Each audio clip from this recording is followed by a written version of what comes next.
Okay, tes. Assalamualaikum. Can everyone hear my voice? Hello? Okay. Hello. Yeah. Okay, Yes, thank you. you can. Yeah, it's already 13 o'clock, but only 3 participants have joined out of the suppose 9 people. Yeah, okay, let's just start according to the schedule list in the London. Okay. We will start in 13.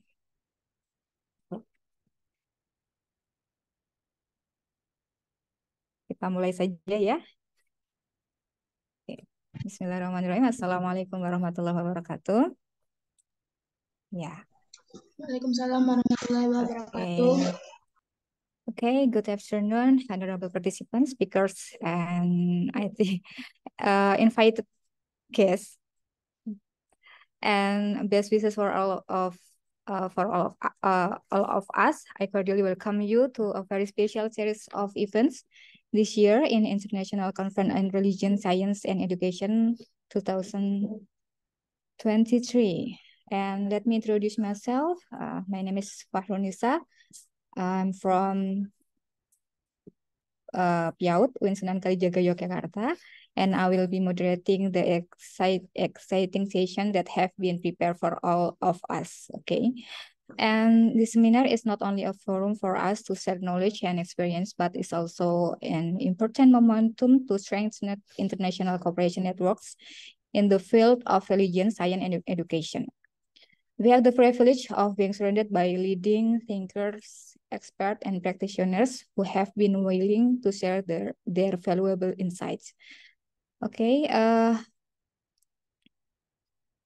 over the next few days, we will engage in depth discussion regarding current challenges, trends, and innovation in the field of religion, science, and education. And I'm sure that the interaction between participants and speakers will give rise to a deeper understanding, as well as provide inspiration for further developments in the realm of science and practice in this field. Currently, we are the room cluster 19, yeah? Cluster 19 in religious practice, moderation, and education in society. And I will read here the names of the participants in and the title of their presentation, yeah, in this cluster. Okay. Maybe you can answer. You can answer or say your name. Yeah.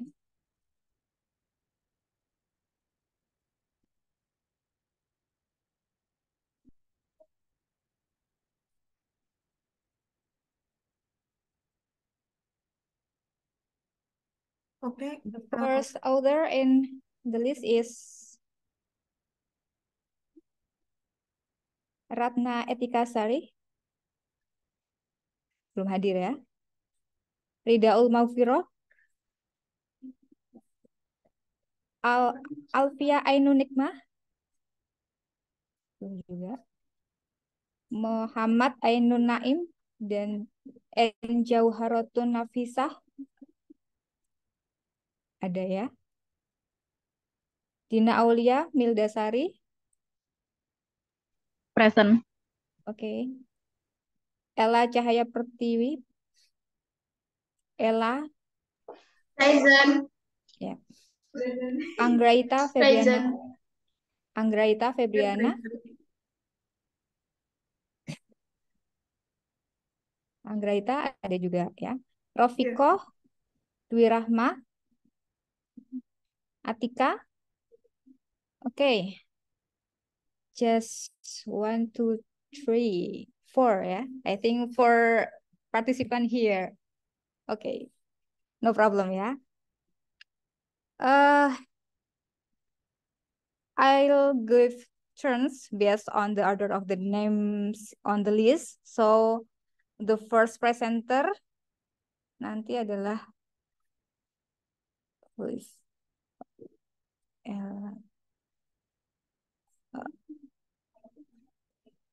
Muhammad Ainun Naim ya. Muhammad Ainun Naim, the first presenter, and the second is Gina Aulia, and the next is Ella, and the last is Anggraita Febriana. Yeah. Okay. Before we start, let me read the guidelines for this parallel session. We have the rules in this session. The rule is okay.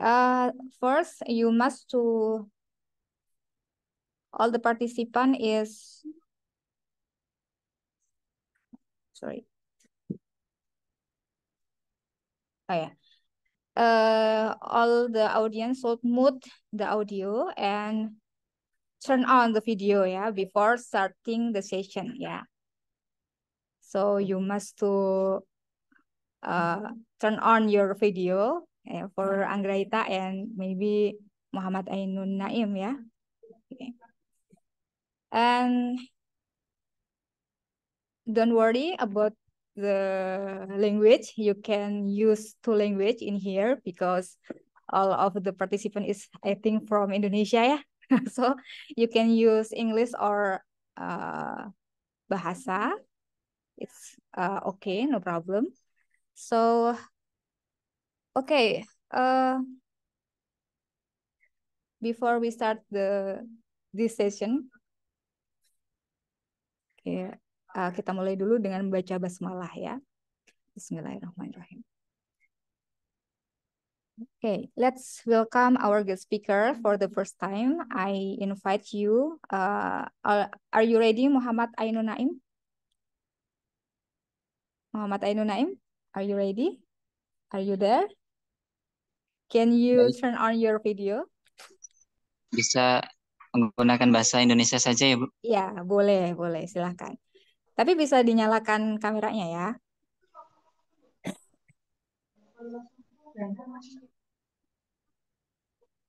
Oh ya, Mohon oke. mohon maaf ya, Bu. Ya, Karena boleh. ini tadi belum masih dadak Oke. terkait persiapannya. Jadi kemarin itu baru dikabari kalau presentasinya ternyata hari ini. Jadi belum ada persiapan. Nah, ini mungkin saya presentasinya singkat saja terkait dengan moderasi beragama berbasis kearifan lokal, dan saya mengambil penelitian ini di Desa Baleharjo, Wonosari, Gunung Kidul. Oke. Sebelumnya mungkin ini ya, nanti waktunya masing-masing presenter 10 menit ya, 10 minutes. Oke. Baik. Semoga Dibatasi tidak 10 sampai minutes 10 ya. menit. Ya. Oke. Or Baik, you di maybe situ can share your article, papernya bisa di-share juga. Kalau misalkan PPT-nya belum ada, bisa mungkin dibagikan. Ininya. sebenarnya sudah saya upload, tapi mungkin dari MC mungkin ada, karena saya jujur dari nggak bawa laptop, jadi lewat HP ini. Jadi Saya juga tidak karena, memegang. Oke. Ya. Oke, singkat aja Bu. Mungkin Ada. nanti bisa dilanjutkan ke saya kirim ininya aja mungkin word-nya untuk Mbak Zila tadi yang moderatornya, yang MC-nya.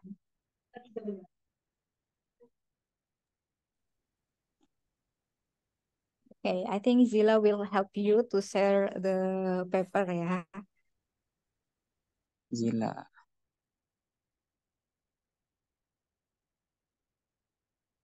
Bentar Bu. Zila is our host in this Zoom ya.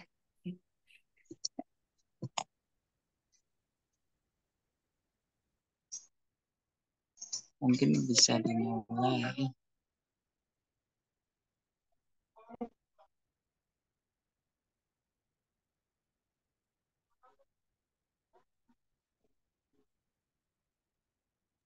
Mungkin bisa sambil dimulai, nanti kalau sudah terkirim akan dibagikan. Oke.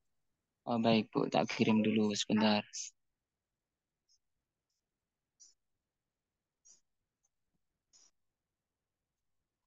Mungkin ini. Baik, saya mulai. Bismillahirrahmanirrahim. Saya di sini mengambil judul Moderasi Beragama Berbasis Kearifan Lokal, Potret Tradisi Rasulan di Desa Baliharjo, Wonosari, Gunung Kidul. Jadi seperti yang sudah saya tulis dalam abstrak tersebut, bahwa kemajemukan itu merupakan suatu keniscayaan di Indonesia. Saya kerucutkan lagi di Yogyakarta ini, kemudian di Gunung Kidul. Nah, di sana berbagai macam keragaman, saya menyorotinya yaitu budaya. Di sini keragaman ini menyimpan disintegrasi yang tinggi pula. Jadi dengan keragaman itu, ketika tidak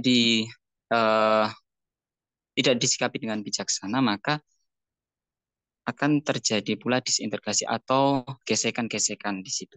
Nah, moderasi beragama memiliki andil yang besar dalam menjaga harmonisasi masyarakat. Di situ moderasi beragama masuk di situ.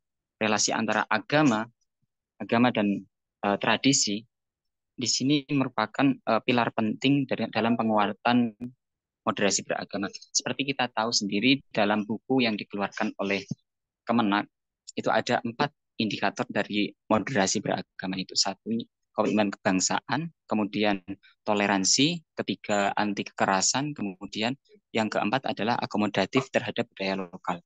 Nah, itu ada keempat itu merupakan indikator yang diusung oleh Kemenak sendiri terkait dengan moderasi beragama. Nah, saya mengambil di sini potret tradisi rasulan. Kenapa penting?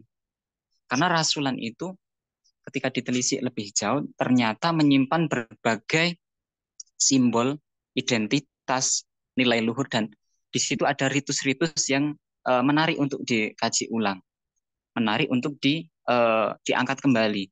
Karena kita tahu sendiri bahwa generasi sekarang juga sudah tidak memiliki ketertarikan dengan budaya-budaya lokal setempat seperti rasulan ini. Nah, terkait dengan sejarahnya, sejarah panjang rasulan itu, ketika saya tanya telisik lebih jauh, ternyata hanya dalam tataran penelitian yang baru. Jadi belum ada satu buku babon atau buku penelitian yang relatif bisa dipertanggungjawabkan lebih dari yang ada saat ini terkait dengan rasulan ini. Jadi rasulan saya kira menjadi hal yang baru dan menarik untuk para peneliti mengangkat lagi. Dan ini ada pionir rasulan ini ada di Gunung Kidul. Nah, di sini pada tahun 2022 di Desa Baliharjo ini menjadi salah satu kalurahan yang disebut oleh Kunda Kabudayaan sebagai Kalurahan Kantong Budaya. Karena apa? Karena di sana terdapat berbagai budaya yang ketika itu ditampilkan ketika rasulan itu. Dan saya lebih fokus pada tradisi rasulannya ini. Nah, kemudian dicanangkan sebagai kampung Pancasila karena heterogenitasnya. Kemudian rasulan atau merti desa, bahasa modernnya merti desa atau merti dusun. Tapi kalau di Gunung Kidul ada perbedaan-perbedaan yang unik dibanding tempat-tempat yang lain. Ketika saya tanya daerah-daerah di Jawa Barat atau daerah-daerah di mepet-mepet Jawa Tengah sini, dia tidak mengenal namanya rasulan dan adanya merti desa, merti dusun itu tadi. Nah, rasulan ini hanya dilakukan setahun sekali, Bu. Ya, setahun sekali, dan itu tidak bisa dirubah weton harinya. Kalau di Gunung Kidul, di Baliharjo ini, hanya Senin Kliwon setelah panen. Jadi tidak ada yang berani merubah waktu dari diadakannya rasulan ini. Karena ketika pernah suatu ketika dirubah, dan itu diyakini muncul bala, bencana-bencana yang datang setelahnya. Jadi rasulan ini tidak bisa dipisahkan dengan nilai-nilai yang mistis-mistis. Kemudian ternyata di dalamnya ada nilai-nilai spiritual.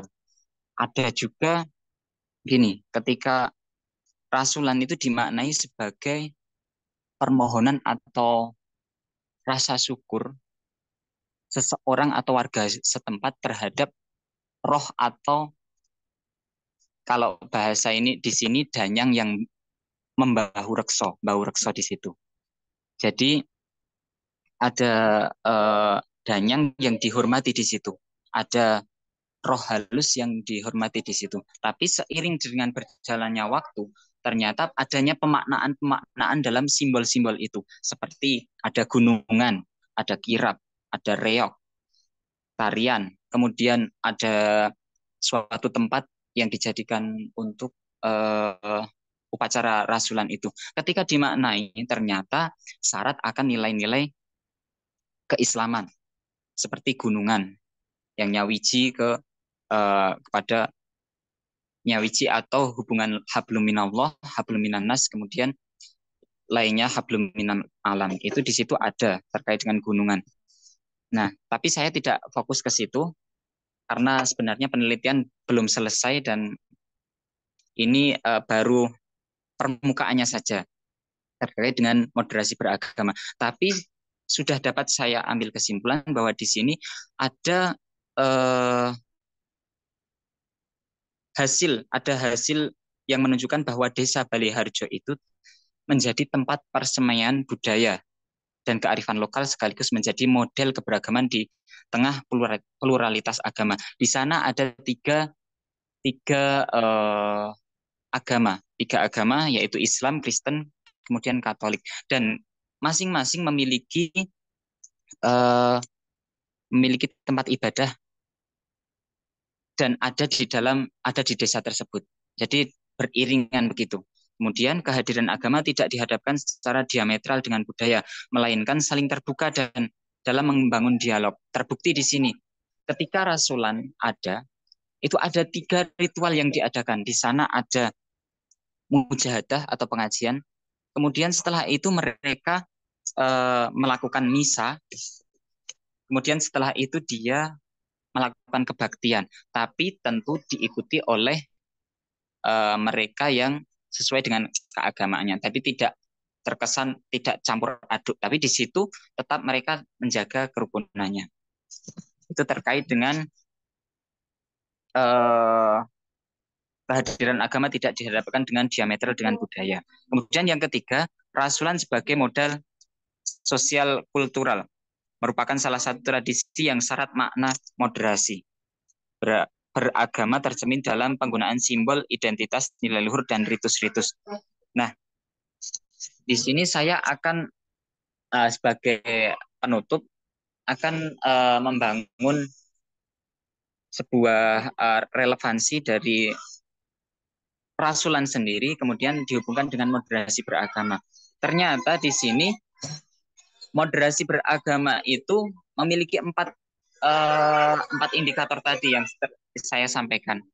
Ada komitmen kebangsaan, toleransi, anti kekerasan, akomodatif terhadap budaya lokal. Nah, di sini rasulan masuk ke situ, akomodatif terhadap budaya lokal. Artinya di situ budaya lokal menjadi suatu modal sosial kultural bagaimana moderasi beragama, moderasi itu bisa tumbuh di tengah-tengah masyarakat yang tanpa kita sadari sebelumnya. Adanya rasulan seperti itu. Praktik-praktik di dalamnya itu menarik untuk diteliti. Nah, dan sebelum saya dikritik, oke. Mr. Ainun, 1 minute again. Baik, di sini intinya 3 tadi, Bu. Jadi di Desa Baleharjo sendiri ada rasulan, kemudian ketika rasulan itu dipraktikkan, ternyata dia memiliki dampak yang cukup signifikan dengan penguatan moderasi beragama, yaitu moderasi beragama berbasis kearifan lokal, yaitu dengan akomodatif terhadap budaya-budaya lokal. Mungkin itu yang bisa saya sampaikan, kurang lebihnya mohon maaf. Wassalamualaikum warahmatullahi wabarakatuh.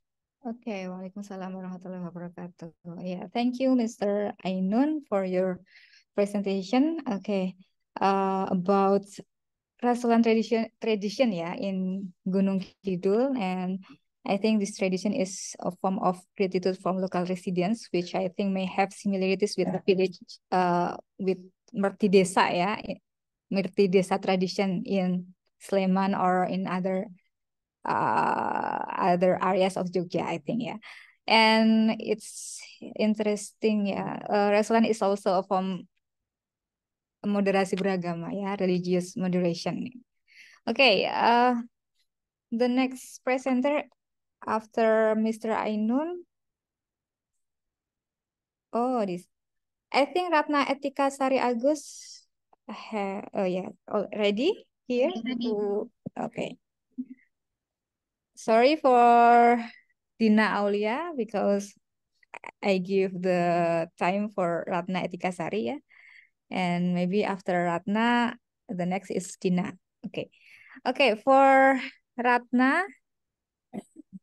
Etika Sari Agus with the title Dynamics Interaction Religion in Surrounding Communities Solo Hadiningrat Palace, the role of moderation religious in maintain kejawen Islamic wisdom. Okay, you can share your presentation, PowerPoint, maybe, and the time is yours. Yeah.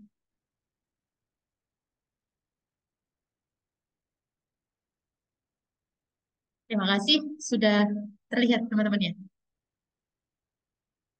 Oke, terima kasih teman-teman semuanya untuk waktu yang diberikan kepada saya. Mohon maaf kalau penggunaannya menggunakan bahasa Indonesia karena speakingnya rada nggak bagus. Jadi hari ini terima kasih sebelumnya. Assalamualaikum warahmatullahi wabarakatuh. Perkenalkan, saya Ratna Etika Sari Agus, saya dari IAIN Ponorogo. Di sini saya akan menjabarkan penelitian yang sudah saya lakukan di sekitar Keraton Solo Hadiningrat, yang judulnya adalah Dynamic Interaction Religion in Surrounding Community Solo Hadiningrat Palace, The Role of Moderation Religious in Maintenance Kejawen Islamic Wisdom. Nah, mengapa saya mengambil judul ini? Yang pertama, karena ini berdasarkan latar belakang yang saya lihat di sekitar kita, bahwa Indonesia adalah negara yang menjamin kebebasan beragama, namun perbedaan tata cara ibadah yang seharusnya dihormati itu seringkali justru disalahpahami. Perbedaan tata cara ibadah yang tidak ditoleransi dapat menimbulkan sentimen antar umat beragama. Sikap paling merasa benar sendiri, paling taat dan terbaik seringkali membuat saudara seiman berselisih paham. Padahal masalah ibadah adalah apa? Pertanggungjawaban manusia kepada Tuhan Yang Maha Esa, sikap menghakimi seseorang harus diantisipasi dan diatasi. Nah, keberadaan Islam santri dan Islam kejawen itu menjadi nama yang masih lekat di daerah sekitar Keraton Solo Hadiningrat. Jadi di sana itu ada dua komunitas yang mengatasnamakan dirinya sebagai Islam santri dan Islam kejawen. Wilayah ini tepatnya berada di daerah Baluwarti, wilayah yang sebagian masyarakatnya masih menganut Islam kejawen, dan di Pasar Kliwon sebelahnya itu ada masyarakat yang menggunakan Islam santri. Nah, berdasarkan observasi yang saya lakukan, kedua masyarakat ini mereka dapat hidup secara berdampingan, walaupun mereka memiliki pemahaman yang berbeda terkait proses keagamaan, namun proses pelaksanaan kehidupan kedua masyarakat ini masih bisa saling tolong-menolong, saling menghargai antar umat beragama, dan hal ini bisa dijadikan sebagai contoh bagi daerah lain untuk yang masih saja meributkan kebebasan beragama dan berkeyakinan. Terus yang kedua, metode penelitian yang saya gunakan menggunakan metode fenomenologi ya, berdasarkan studi kasus. Saya akan mencari menggunakan metode yang mengacu pada penelitian yang mempunyai unsur how and why pada pertanyaan utama penelitiannya, peneliti masalah kontemporer hari ini. Nah, kita akan lihat teman-teman, hasil dari pembahasan saya hari ini yang pertama adalah bagaimana sih gambaran dari masyarakat Baluwarti, begitu ya. Jadi masyarakat Baluwarti ini terletak di benteng luar tembok Kedoton di kawasan Keraton Solo. Kawasan ini merupakan kediaman dulu para pangeran, kerabat raja, dan para abdi dalam. Rumah-rumah yang terdapat di sekitar Baluwarti memiliki ciri khusus dengan memperhatikan bentuk tipe rumah yang terdiri dari tipe pertama itu adalah rumah joglo dengan adanya pendopo, ada paringgitan, ada dalem, dan ditambah dengan deretan rumah di kanan kiri di bagian utama. Nah, kelompok kedua tipe ini adalah tipe yang biasanya dihuni oleh para bangsawan dan priayi yang memiliki kasta tertinggi. Kawasan Baluarti ini adalah wilayah yang digunakan untuk kegiatan keraton. Di antaranya adalah Paseban Kadipaten, rumah untuk penjagaan para prajurit, sekolah kasatrian, Masjid Siranata, dan tempat kereta. Masyarakat yang berada di sekitar Keraton Solo, khususnya Baluarti, memiliki agama yang beragam, begitu juga dengan etnis dan rasnya. Nah, berdasarkan temuan yang ada di lapangan, ada yang namanya Islam Kejawen. Jadi, apa yang dimaksud dengan Islam Kejawen ini adalah Islam adalah orang-orang yang merupakan pekerja dari Keraton Sunan Keraton Solo Hadiningrat yang ada di lingkup Klaten dan merupakan keturunan dari Pakubuwono tersendiri. Terus yang kedua, bagaimana dengan masyarakat Pasar Kliwon? Jadi masyarakat Pasar Kliwon ini berada di bagian timure Keraton Solo. Pasar Kliwon ini dijuluki sebagai kampung Arab. Kalau teman-teman melihat kemarin ada Haul Habib Ali Habasila, itu tempatnya dari Pasar Kliwon ada di situ. Salah satunya yang menjadi simbol di Pasar Kliwon adalah adanya Masjid Riyad. Masjid ini memiliki kekhasan arsitektur yang dibuat mirip dengan Arab. Di Masjid Riyad ini Habib Alwi menyelenggarakan kegiatan beribadah dan masjid dibangun sekitar tahun 1953 dan sampai hari ini masih ada. Setelah itu, daerah Pasar Kliwon ini juga mendapati dialek atau bahasa khasnya itu Medok Pasar Kliwon, terdengar unik, khas, dan menjadi identitas bagi masyarakat Arab yang tinggal di daerah Solo. Di Pasar Kliwon hampir sama dengan kampung Arab di berbagai daerah lainnya, kita akan menemui yang adanya musik gambus, tarian marawis, zapin, dan lain sebagainya yang berada di kawasan Pasar Kliwon itu untuk biasanya digunakan berbagai acara pernikahan, begitu ya. Nah, bagaimana sebenarnya dinamika Islam Kejawen di masyarakat Baluarti? Jadi, kalau kita merujuk pada kata Islam Kejawen itu memiliki arti dari bahasa Jawa yang artinya adalah kalau kita terjemahkan ke dalam bahasa Indonesia sesuatu yang berhubungan dengan adat dan kepercayaan Jawa, maka dikatakan sebagai kejawen. Penamaan kejawen ini sebenarnya bersifat umum, biasanya karena bahasa pengantar ibadahnya menggunakan bahasa Jawa. Dalam konteks umum, kejawen sebagai filsafat yang memiliki ajaran-ajaran tertentu, terutama dalam membangun tata kerama, aturan kehidupan. Kejawen sebagai agama itu dikembangkan oleh pemeluk agama Kapitayan. Nah, berbeda dengan kaum agama. Jadi kalau ada yang mengatakan kaum abangan sama dengan kaum kejawen itu beda ya. Kalau kaum abangan, kalau kaum kejawen itu relatif taat beribadahnya, tetapi mereka itu masih melaksanakan nilai-nilai kejawen yang ada di daerah setempatnya, gitu ya. Dan mereka menjauhi larangan agama dan melaksanakan perintah agamanya, namun tetap menjaga jati dirinya sebagai orang Jawa tadi ya, sebagai pribumi, karena apa? Ajaran filsafat kejawen memang mendorong untuk taat terhadap Tuhannya. Nah, masyarakat Baluarti di Solo masih menggunakan simbol laku. Di sana saya menemukan simbol laku, yaitu apa? Berupa perangkat adat asli Jawa, seperti keris masih punya wayang, pembacaan mantra, penggunaan bunga-bunga tertentu itu masih ada. Tapi yaitu mereka masih menggunakan masih percaya terhadap Tuhan gitu istilahnya gitu. Terus dinamika Islam Kejawen di Baluarti beda lagi. Untuk masyarakat di Baluarti itu juga terdapat wilayah yang digunakan untuk kegiatan dari keraton. Di antaranya adalah Paseban Kadipaten, rumah untuk penjagaan prajurit, sekolah kasatrian tadi. Masyarakat yang berada di sekitar Keraton Solo, khususnya di Baluarti, memiliki agama yang beragam, begitu juga dengan etnis ataupun ras. Mereka biasanya masih satu keturunan dengan Pakubuwono. Nah, bagaimana perwujudan kerukunan masyarakat Baluarti dan Pasar Kliwon? Jadi pertama yang saya dapatkan adalah pada saat perayaan Sekaten di wilayah Surakarta. Ada dua bentuk kebudayaan yang terpadu, yaitu kebudayaan antara keraton Hindu dengan Jawa dengan kebudayaan Islam. Hubungan antara kebudayaan Jawa dan Islam merupakan konfigurasi dalam bentuk perayaan Sekaten dengan menampilkan gamelan sebagai hasil budaya masyarakat Jawa dengan isi serta sifatnya yang menuntut agama Islam. Dalam hal ini, kerukunan antar umat beragama diwujudkan dengan apa? Saling menghormati, sehingga perayaan tradisi tersebut dapat dilakukan setiap tahun tanpa adanya sebuah perselisihan.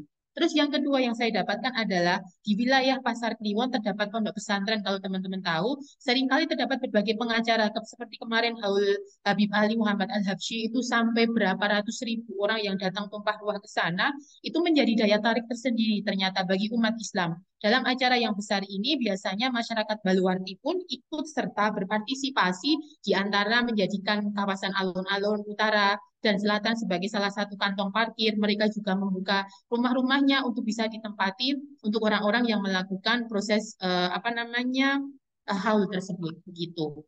Terus, nah, ini Islam Santri sudah saya jelaskan tadi. Islam Santri itu berarti golongan yang masuk dalam kategori yang taat beragama dan ahli dalam ilmu keagamaan. Cikal bakal dari dunia pesantren adalah lewat pengajian dan dibawakan oleh para santri. Nah, terus setelah itu, apa saja peran moderasi beragama dalam Islam kejawen, teman-teman? Peran moderasi beragama dalam kearifan lokal itu merupakan kesederhanaan dan dipastikan karena masyarakat lokal sudah terbiasa untuk memiliki dan memahami manfaat nilai-nilai kearifan lokal, khususnya di dalam relasi kehidupan masyarakat. Penekanan pada kearifan lokal itu tidak bertanya, apa agamamu tidak, namun apa yang bisa kamu lakukan untuk mencapai tujuan individu secara simbiosis mutualisme. Jadi, bagaimana relasimu antara Tuhan dan kamu bisa melakukan hak dan kewajibanmu dalam realitas sosial tersebut. Nah, ternyata kalau dilihat antara Islam kejawen di antara masyarakat Balawarti dan Pasar Kliwon itu mereka sudah dapat hidup berdampingan dan demokratis. Kerukunan antar umat beragama terlihat melalui aktivitas kesehariannya tersebut dilakukan oleh dua faktor, yakni sikap perilaku umat beragama serta semua mengajarkan kerukunan antar umat beragama.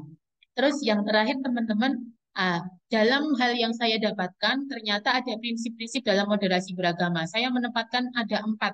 Yang pertama adalah adil, yang kedua adalah berimbang, yang ketiga adalah menghormati nilai-nilai kemanusiaan, yang keempat adalah menghormati kesepakatan bersama dalam bangsa dan bernegara, serta taat hukum menjaga ketertiban umum. Nah, prinsip-prinsip inilah yang saya dapatkan ketika melakukan observasi di mana terjadi hidup yang sangat rukun antara Islam kejawen dengan Islam santri di masyarakat Balawarti serta masyarakat Pasar Kliwon.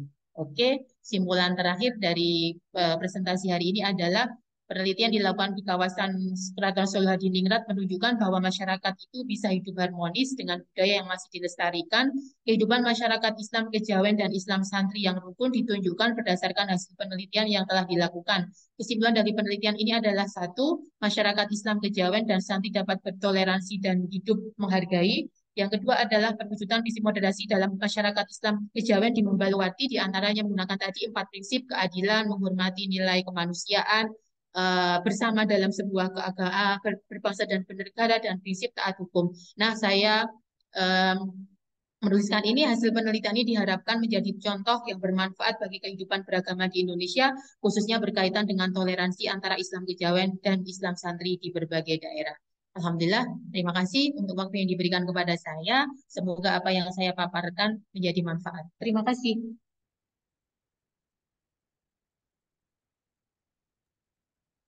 Yeah, okay. Thank you for Miss Ratna Etikasari. Yeah, your time is still 1 minute, I think. Yeah, but you have finished your presentation, and yes, very interesting. Your presentation about Javanese and Islamic culture, yeah, in Baluarti and Pasar Kliwon Solo, that which are mutually tolerant and respectful, yeah. Okay, for all participants, I remind you that the time for each presentation is 10 minutes, and we will have a Q&A session at the end of the parallel session, this parallel session, yeah. Okay, after Ratnatika Sari, the next presenter is Dina, yeah?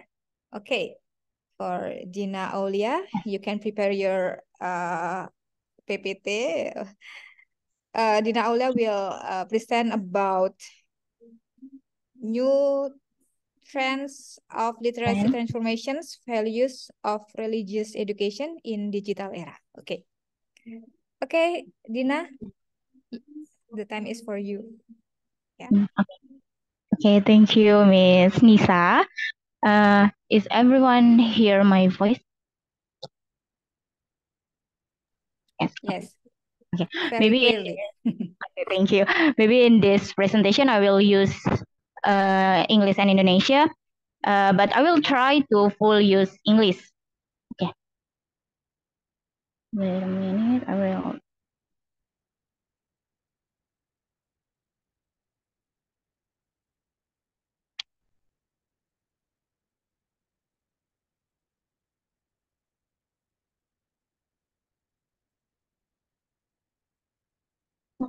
Sorry.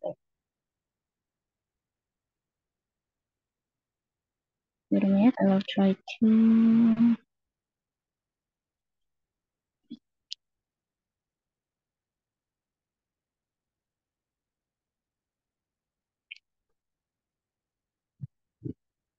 Okay. Can you all see my PPT? Yes. Okay. So thank you for the time. Good afternoon, all. I'm Dina Aulia, proudly present the material of my research about new trend of literacy, transformations, value of religion education in digital era.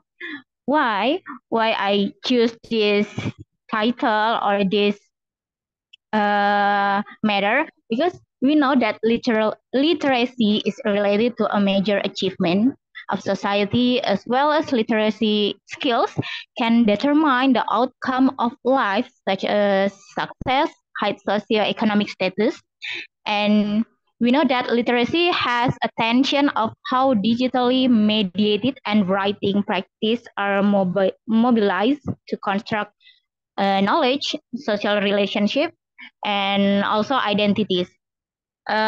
And also students learn to be selective and able to maximize the use of the resource of technological advance with the diversity of forms and types of information. And also we know that in independent curriculum, in school report card, one point is about literacy.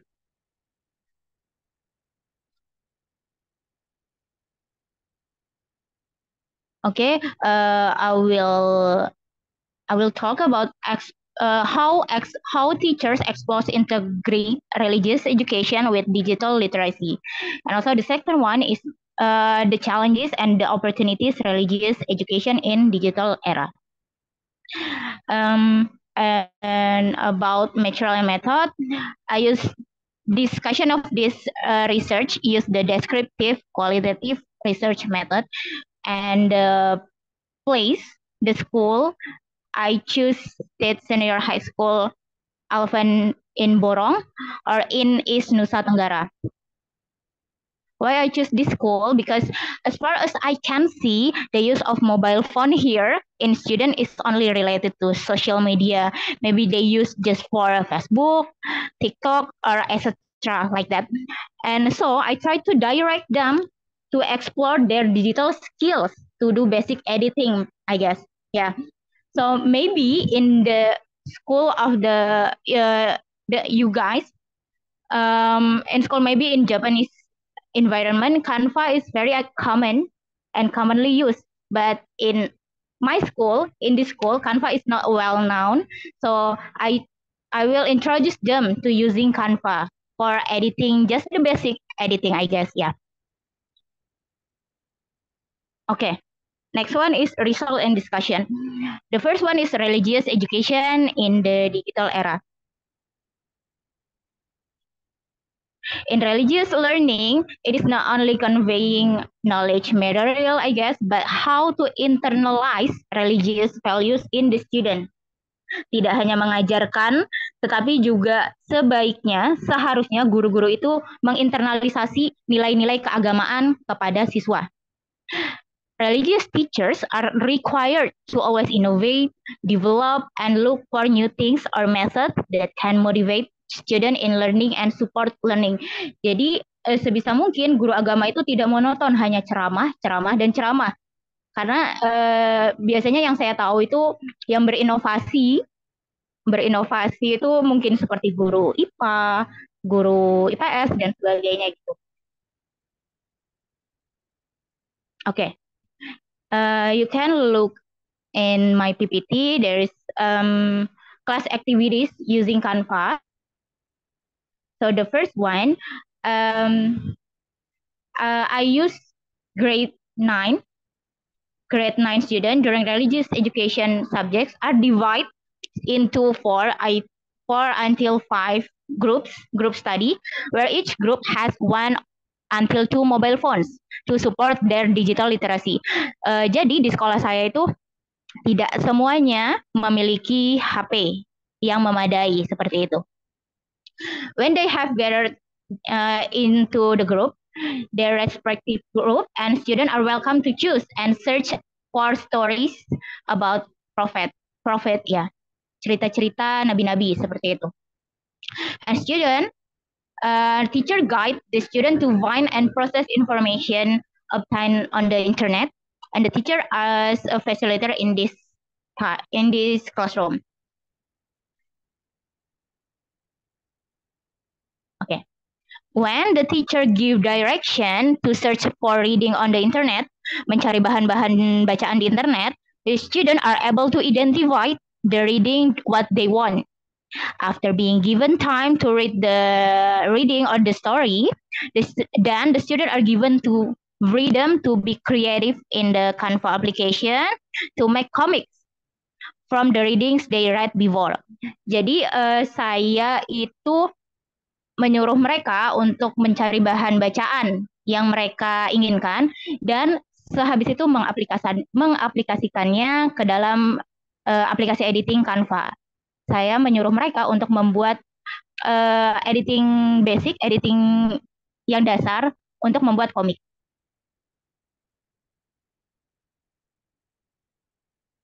This is the one of result the comic yang mereka kerjakan. Some comics created by student.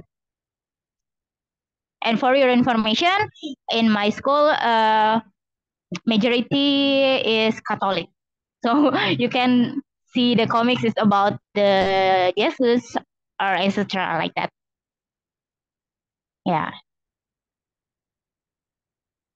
Okay, the next one is the challenges and the opportunities about religious education in digital era. The first one is the development of technology makes it easier for students to access positive content. Yes, right? Because the internet, if used properly, can make it easier for students to obtain positive information such as content, text, image, and also videos. The second one is students must have good digital literacy. The existence of good digital literacy can make it easier for students to filter and sort out good content to watch or to read. The third one is poor digital literacy can lead to the spread of misinformation, radicalization, and religious intolerance. And then the challenges of being able to select and sort out reliable sources, as not all content is reliable. And the last is religious teachers and educators need to fast a step in the learning paradigm involving digital technology like that. And then about the opportunities, the first one is global access. Religious literacy can be accessed by anyone, anywhere, and also anytime through the internet. This provided an opportunity to spread religious teaching more widely. And the second one is critical thinking skills. Digital literacy involves critical thinking skills in evaluating information found through digital media. This can help in understanding religious teaching better. The third one is enrichment of learning experience. Digital technology can be used to enrich religious learning experience through videos, image, and also online interaction. And the last is collaboration and knowledge sharing. Through digital technology, individuals can collaborate and share religious knowledge with others around the world, like that. Okay. The last is we can conclude that literacy skills can provide wider knowledge for students, especially in religious learning process, has interaction between teacher, students, and also the environment. Religious teachers are expected to be able to bring new trends to their learning by managing innovative teaching materials. By practicing literacy skills, students get learning outside the school that is connected to the problem that occur, social activities, and increasing knowledge. Literacy in the digital era is an effort to know, search, and understanding, analyze, and use digital technology. The values of religious education are being changed by new trend in literacy and technology in digital era. In order to adapt to this change, it is essential to integrate technology into religious education. Jadi bisa kita mengintegrasikan teknologi kepada pendidikan agama seperti itu. In a way that maintain the focus on developing moral and ethical values based on religious belief and practice while simultaneously adding value and also interactivity. To accomplish this integration, schools and parents and also religious communities must collaborate. Okay, maybe that's all about my presentation. Thank you for your attention. Assalamualaikum warahmatullahi wabarakatuh. Waalaikumsalam warahmatullahi wabarakatuh. It's very interesting and very amazing. Yeah. Thank you to siapa tadi? Dina for sharing your findings about new trends in teaching religious lessons, to be more fun and appropriate to the current generation in the digital era. Okay. And the next presenter, I think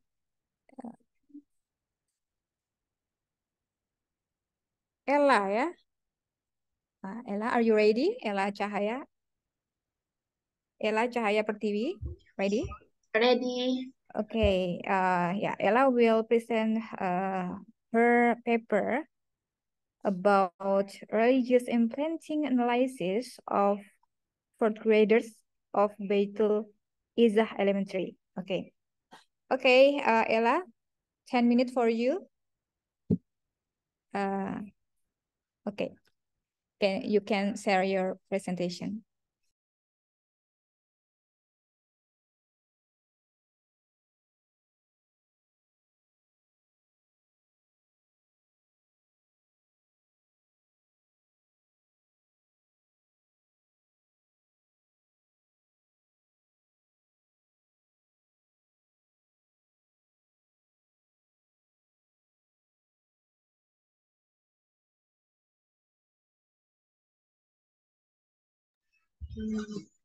Baik, Assalamualaikum warahmatullahi wabarakatuh. Waalaikumsalam warahmatullahi wabarakatuh. Perkenalkan, saya Ella Cahaya Pertiwi. Di sini saya akan membacakan artikel yang sudah saya buat dengan teman kelompok saya, yang berjudul Religious Implanting Analysis of Fourth Graders at Baitul Izzah Elementary.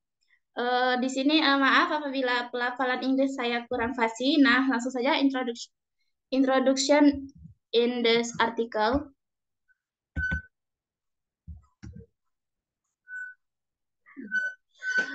Introduction.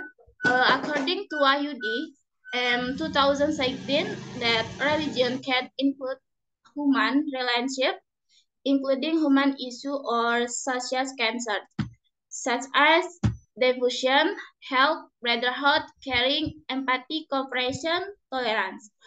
One of the value of the glorious religious Pancasila profile is the Almighty Deity. Instilling the Pancasila profile with noble morals in elementary school students is an important first step in forming young generation of quality and contributing positively to the nation and state. First of all, cultivating a Pancasila profile with noble morals begins by systematically introducing and teaching Pancasila value to students. Furthermore, cultivating a noble Pancasila profile can be carried out through various extracurricular activity and social project at school. Apart from that, involving parents in instilling noble Pancasila profile for elementary school students. This article shows that instilling a noble Pancasila learning profile attitude is an important first step in shaping the character and morality of students. Mitaj, Number one, the type of research used in this research is descriptive qualitative research. Two, the research subject was the principal of SD Baitul Izzah Bengkulu City. Three, the location of the research is located on the road Asahan, Padang Harapan, Kecamatan Gading Cempaka, Bengkulu City, to be purchased at Baitul Izzah Elementary School. The selection of this location was based on the consideration that Baitul Izzah Elementary School is one of the most favorite elementary school in the city of Bengkulu. Two, Baitul Izzah Elementary School use character-based holistic curriculum, and this curriculum is the hallmark of the elementary school. Four, the research instrument used by research is interview set. The data collection procedures or techniques used in this research are observation and interview. Next.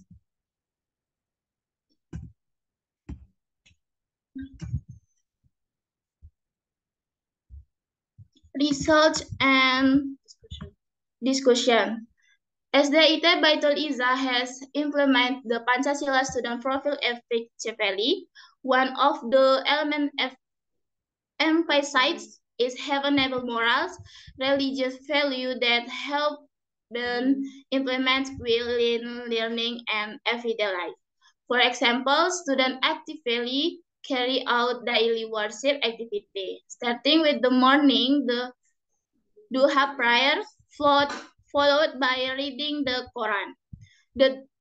Then there is also the midday prayer program. The congregational prayer program consists of duha prayers, midday prayers, and Friday prayers.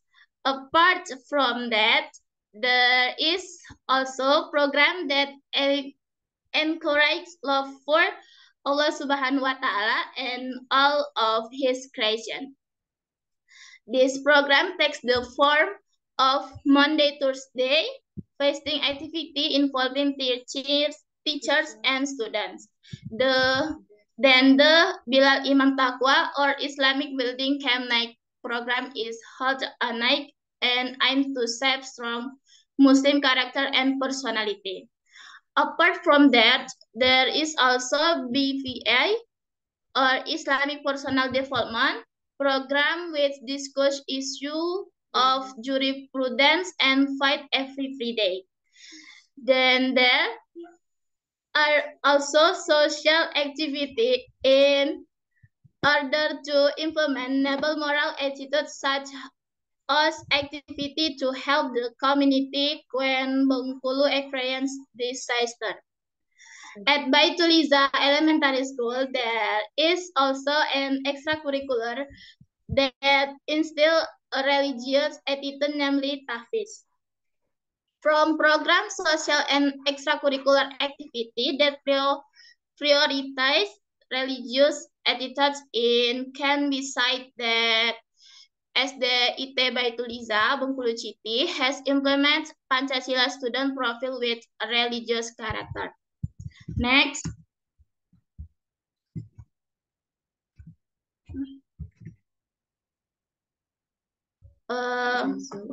Research and discussion. In implementing the program, they are inhibiting the influence the course of activity. According to principle of SDIT, this inhibiting factor include the difference in thinking, lack of funds, and natural factors. In implementing the program, there are support factors that influence the course of activity as stated by elementary school principal. The first support is collaboration between teachers and students. Apart from that, collaboration with parents, the support from the government and sponsor. Conclusion, number one,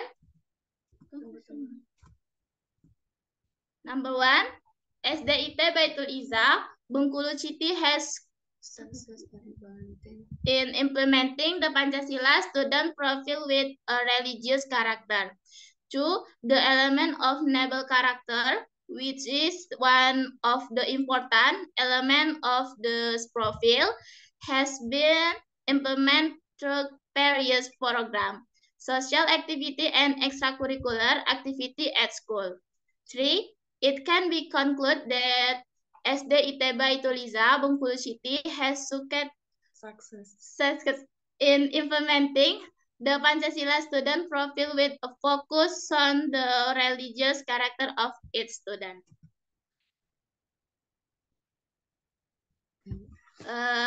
Thank you for your attention. Wassalamualaikum warahmatullahi wabarakatuh. Waalaikumsalam warahmatullahi wabarakatuh. Yeah. Thank you for Ella Cahaya Pertiwi and her friends. Your presentation about I think maybe profil pelajar Pancasila ya in bahasa ya, like about from the new curriculum kurikulum Merdeka ya. Okay. Yeah. Okay, Ella, don't worry if you are confident with your TOEFL score, yeah, because in this session you can use two language, yeah. So for all the participant, all presenter, you can use two language, English or bahasa, yeah. Okay, thank you for the presentation from Ella, and the next presentation. Anggraita, are you ready? Okay, Anggraita, the next presenter, will present. The title is The Effectiveness of the Character Building Program in the Dimension of Religious Moral in Students. Case study of SMP Muhammadiyah 1 Prambanan ya. Okay, Anggraita, the time is yours. 10 minutes. Terima kasih untuk waktunya. Di sini saya akan menyampaikan hasil penelitian saya dengan judul Efektivitas Program Karakter Building terhadap Dimensi Akhlak Beragama pada Peserta Didik dengan Studi Kasus SMP Muhammadiyah 1 Prambanan. Next.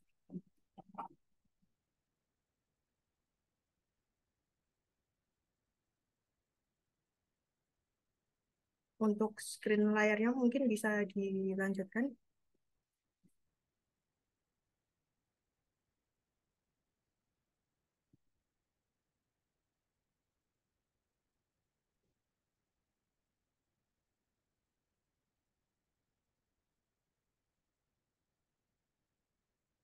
Maaf Ibu, untuk screen yang ditampilkan dari panitia mungkin bisa dilanjutkan ke slide berikutnya.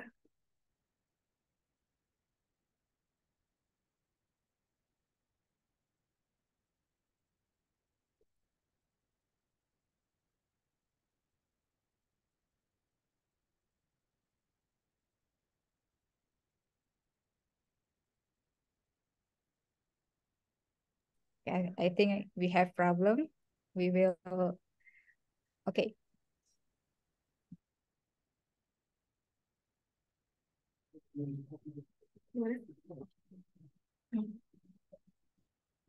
Ya, saya lanjutkan untuk presentasinya. Dari sini judul yang kami angkat terkait efektivitas program karakter building dengan dimensi moral beragama di peserta didik dari studi kasus di salah satu sekolah. Di sini kami menuliskan dengan 2 penulis. Untuk poin pembahasan yang akan kami bahas ada 4, yaitu yang pertama dari pendahuluan, metode, hasil dan diskusi, dan yang terakhir adalah kesimpulannya. Next.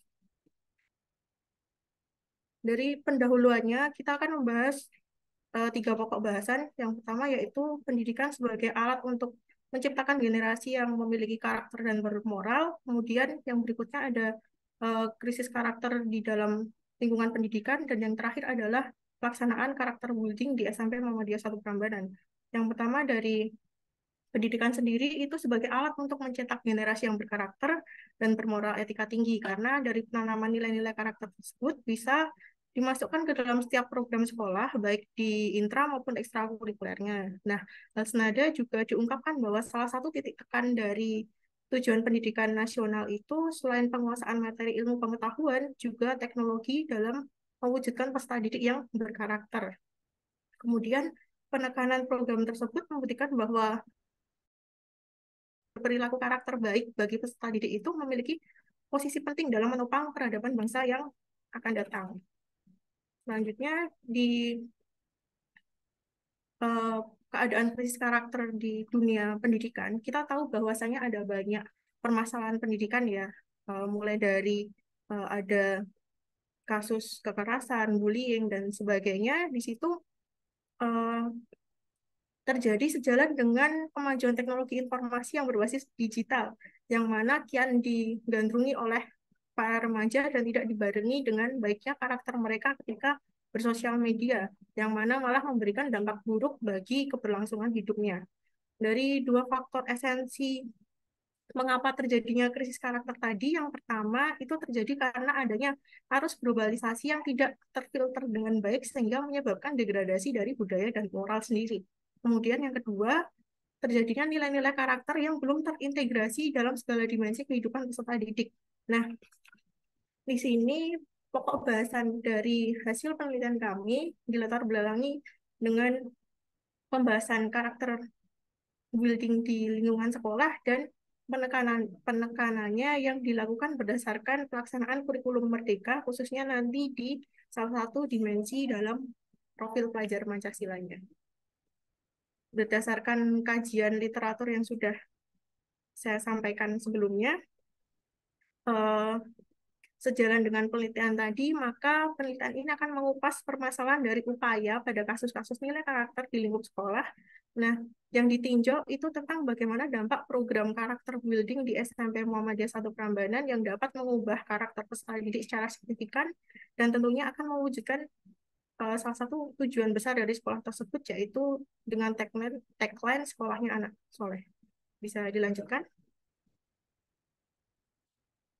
Untuk tujuan penelitiannya, yang pertama yaitu mengetahui upaya pembinaan karakter di SMP Muhammadiyah 1 Prambanan, yang kedua mengetahui program yang digulirkan sekolah untuk memperbaiki karakter peserta didik, dan yang ketiga mengetahui efektivitas program karakter building untuk meningkatkan kualitas karakter peserta didik. Next.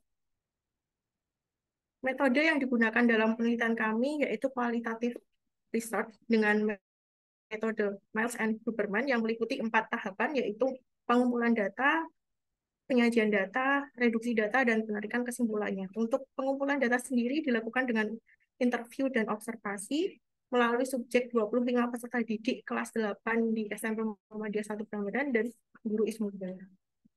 Selanjutnya, untuk hasil yang akan kita diskusikan, di sini pelaksanaan karakter building sendiri didasari dengan pengimplementasian kurikulum merdeka, yang mana salah satu dimensi yang digunakan yaitu bertakwa kepada Tuhan Yang Maha Esa dan berakhlak mulia. Nah, dimensi tadi memiliki 5 elemen, yaitu akhlak beragama, akhlak pribadi, akhlak kepada manusia, akhlak kepada alam, dan akhlak bernegara. Dalam penelitian ini yang akan kami kupas yaitu pada poin pertama, yaitu akhlak beragama yang bisa meningkatkan karakter building di sekolah tersebut. Lanjut. Nah, di sini Bapak Ibu bisa melihat indikator dari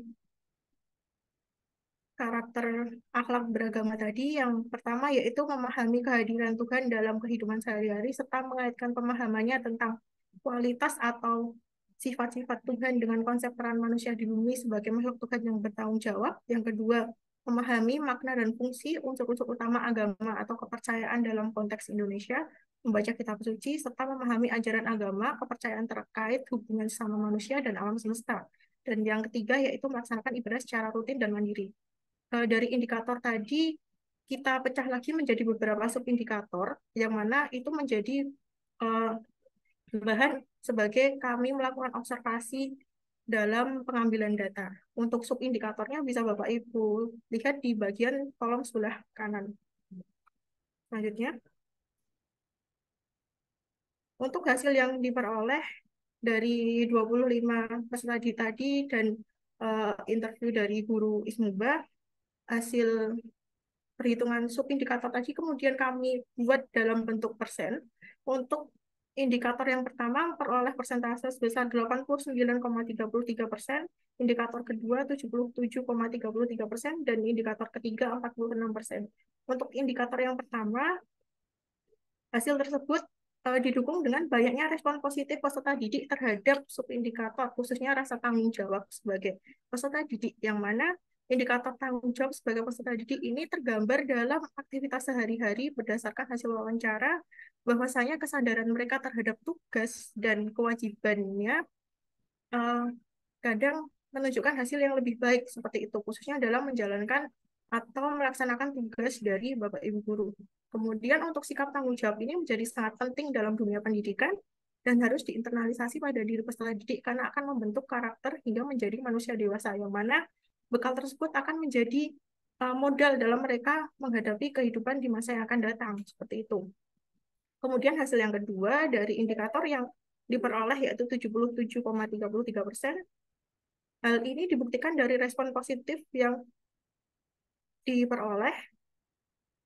Namun di sisi lain, masih ada sikap jujur terhadap sama teman yang masih rendah karena kurang adanya rasa keterbukaan sama teman dan minimnya kepercayaan dalam komunikasi di antara peserta didik. Hal ini juga diperkuat dari hasil pengamatan peneliti bahwa terdapat beberapa peserta didik yang masih sering melakukan gurauan atau bullying terhadap siswa yang lainnya. Nah, dari sini kita masih mengetahui bahwa ada beberapa subjek yang belum optimal dalam melaksanakan indikator-indikator dari dimensi tersebut. Dan hasil yang ketiga ini menunjukkan persentase yang paling rendah, yaitu 46%. Rendahnya persentase tersebut dibuktikan dengan banyaknya respon negatif dari peserta didik dalam melaksanakan ibadah dan puasa Arafah. Ditinjau dari berdasarkan hasil respon tadi, bahwasanya nilai spiritual peserta didik itu tergolong masih rendah dibandingkan dari aspek pada indikator yang dua sebelumnya. Nah, hasil tersebut dilandasi bahwasanya bekal nilai keagamaan dari latar belakang mereka itu memang masih rendah. Sebagaimana hal ini diperoleh dari hasil wawancara dengan guru Ismuba yang menunjukkan atau menceritakan bahwa ada beberapa peserta didik yang memang dari berbagai macam latar belakang sehingga belum terbiasa melaksanakan ibadah seperti itu. Kemudian yang kedua yaitu kesadaran peserta didik dalam menjalankan perintah agama atau ibadah juga masih rendah. Dan yang ketiga, rendahnya hasil tersebut juga didukung dari sarana prasarana atau tempat ibadah di SMP Muhammadiyah 1 Prambanan yang memang tidak dapat menampung seluruh siswa ketika melaksanakan ibadah. Jadi ketika pelaksanaan ibadah khususnya sholat wajib atau sholat duha itu masih bergantian sehingga kegiatan tersebut menyebabkan kurang kondusif ketika melangsungkan ibadah. Selanjutnya, nah untuk kesimpulannya, di sini kita ketahui bahwasanya SMP Muhammadiyah 1 Prambanan itu dalam mengembangkan karakter peserta didik telah dilaksanakan dalam kurun waktu 1,5 tahun dengan hasil yang masih terdapat beberapa peserta didik yang belum memahami makna dari program karakter building tadi yang digulirkan sebagai program sekolah. Hal ini diperkuat dari temuan wawancara dan hasil respon peserta didik yang mengakui bahwa mereka belum melaksanakan kegiatan anjuran ibadah yang mesti dilakukan sebagai buah dari pembangunan program karakter tersebut. Selain itu, dari hasil pengamatan dalam kesehariannya, juga masih ada peserta didik yang belum melangsungkan ibadah secara rutin, bahkan ada yang sembunyi-sembunyi untuk tidak melakukan ibadah. Selanjutnya, untuk penerapan karakter building tadi memberikan dampak dalam pembentukan karakter dalam setiap individu peserta didik. Nah, dampak tersebut ditunjukkan dalam capaian beberapa indikator yang telah kami analisis dalam penelitian tadi. Dari beberapa persentase yang diperoleh, dapat disimpulkan bahwa sebagian peserta didik belum memahami makna dari esensi implementasi program karakter building yang dilandasi pada pelaksanaan kurikulum merdeka pada dimensi akhlak dan beragama. Nah, dengan demikian, yang kami sampaikan, Mungkin nanti akan ada pertanyaan, kalau bersilahkan. Terima kasih. Yeah. Okay, thank you, Miss Anggraita Febriani Putri, for sharing your findings about character building program, yeah, on the dimension of religious moral in student in SMP Muhammadiyah 1 Prambanan. Okay, and in fact, all the presenter in this cluster have presented their all the paper, but I will inform all participants that we have additional participants in this cluster, namely Fatima Azahra and friends, right? Hello, Fatima. Halo, Kak. Yeah, okay. From Universitas Bengkulu, yeah. Yeah. Can you turn on your video? Are you ready for presenting your paper? Iya, Kak. Okay. Okay, may I know what is the title of your paper, Fatima? What is the title of your paper? Ini kan. Okay. Oh yeah. Okay, Fatima will presenting about strengthening P3 profil pelajar Pancasila, ya, right? Yeah. Or Right. okay, in religious character building for grade 4 student of SEDT Ikro 2 Bengkulu City. Okay. For the conclude this session, please now you can start your screen and your time is 10 minutes. Okay, thanks for moderator to the opportunity that has been given here. We will explain our article about strengthening P3 in religious character building for grade 4 student of SDIT number 2 Bengkulu City. Next. Abstract. This article discusses of the strengthening of the student profile of the Pancasila in the formation of the religious character in the dimension of the faith and the fear of God make at SDIT Ikro number 2, Bengkulu City. This study aims to describe the characteristic of the students in living and practicing Pancasila value with the dimension of the faith and fear of God. The research method as in the descriptive study with the data collection, talk, observation in the interview. The result showed that students at SDIT Ikro 2 number 2 Bengkulu City have a good understanding of the Pancasila and are able to apply the value with the of faith and the fear of God in the everyday life. The conclusion in this research in the importance of the Pancasila education based on the dimension of faith and the fear of God and continuous of effort, the are needed the information of student character based on the Pancasila. Next chapter. Okay, thank you. Now I will continue to introduction. SDIT is a completely small yet strong in the part of students who are not only academically intelligent, but also have a strong in practicing the purpose of Pancasila and carrying of the teaching of Islam through awareness and sincerity. The profile of religious Pancasila student at SDIT is also reflected in various activities at school. They are actively involved in religious activities, such as agitation, Islamic building, and the implementation of compulsory worship, such as every morning. In addition, they also participate in activities that strengthen their religious values, such as extracurricular activities and practice. Okay, now please, we will continue. Okay, we can see on the screen result and discussion. Then SET card number 2 also carries out Murojaah Al-Quran, Tahfiz, and Tahsin, which are activities included in the subject. In the subject, there is also a deepening of religion that is included in the BPI, Islamic Personal Development subject, and it has also been regulated by schools in an integrated Islamic school network that has a special role. SET number 2 also performs congregational prayers at school.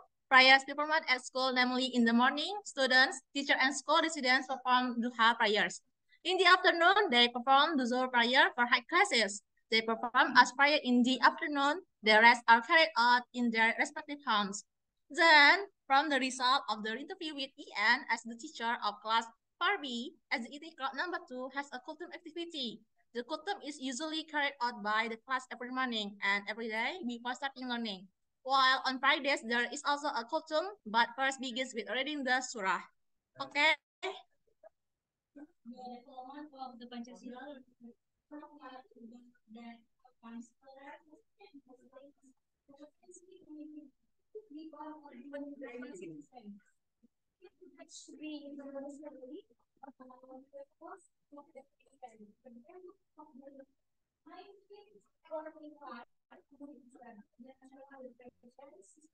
Have you finished, or I think you can have you finished, Fatima?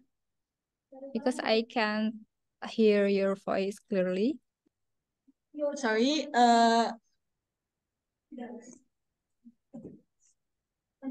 or maybe you can. Yes.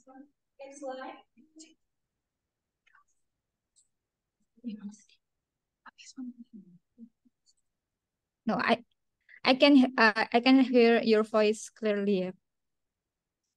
Okay. You can hear my voice?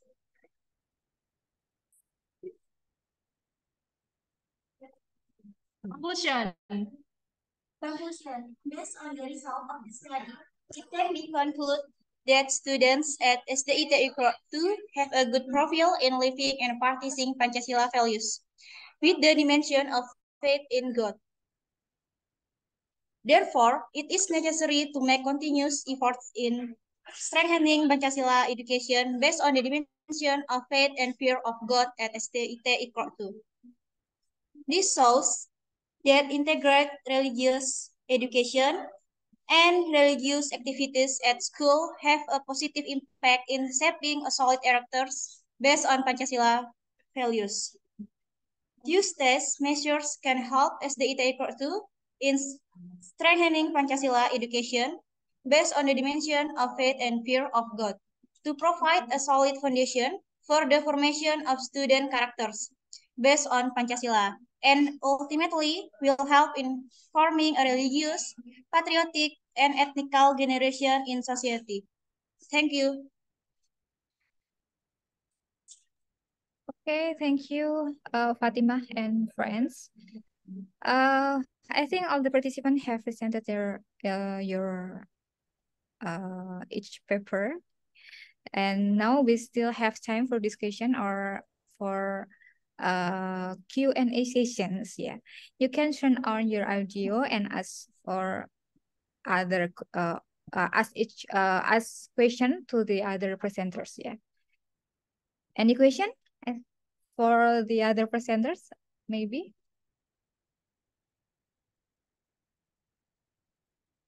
No? If no question, I think we can end this cluster. Okay, but before we close, we will take a picture. Yes. So I hope all of you can turn on your video.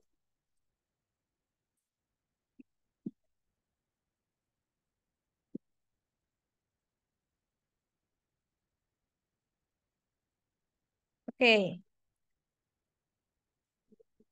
Okay. Ella, Anggraita, Ainun, Halima, maybe can you turn on your video? because we will take a picture.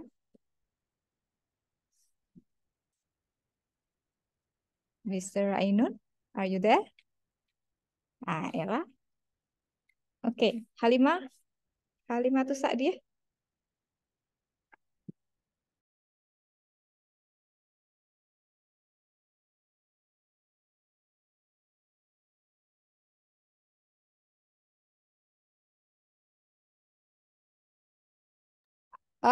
Semua sudah presentasi ya? Atau ada yang belum? Oh, I think because I read the new name, the new participant here. Okay, before okay, are you ready? Are you ready? Oke, yang ambil gambar apa ya? Jadi 1, 2, 3 ya. Saya hitung dulu ya. 1, 2, 3. Oke, lagi ya. 1, 2, 3. Senyum semua. Oke, thank you for your Pak Mr. Ainun baru muncul ya. Oke, sebelum kita akhiri, mari kita tutup dengan membaca hamdalah alhamdulillahirabbil subhanakallahumma bihamdika asyhadu an la ilaha illa anta astaghfiruka wa atubu ilaik. Kurang lebihnya saya mohon maaf. Wabillahi taufiq wal hidayah. Assalamualaikum warahmatullahi wabarakatuh. Waalaikumsalam warahmatullahi wabarakatuh. Oke, thank Thank you. you. Terima kasih.